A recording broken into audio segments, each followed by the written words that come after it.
Et les agents de la société Bouygues, eux, tenaient une conférence de presse ce matin, soutenue par la Confédération syndicale des travailleurs du Gabon. Cette énième rencontre avait pour objectif d'être mieux située sur les avancées de la crise qui prévaut dans cette administration depuis le 20 octobre dernier. On retrouve Stéphie Yanmezu, mais cette fois, les images sont de Gérard Miindo. Les employés de l'entreprise Bouygues Gabon au chômage depuis un peu plus de 3 semaines déjà. Une situation due, semble-t-il, au départ des responsables de cette société de façon peu orthodoxe.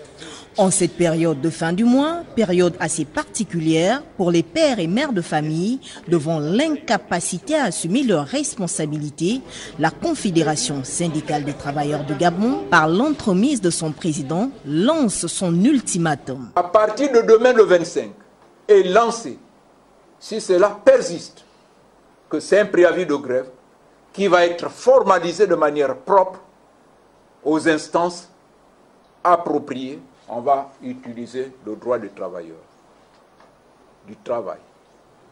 On va utiliser la réglementation internationale du travail à la matière. Qui, de l'État gabonais, des responsables de Bouygues Gabon ou de la conjoncture économique actuelle, incombe véritablement la crise au sein de cette entreprise française?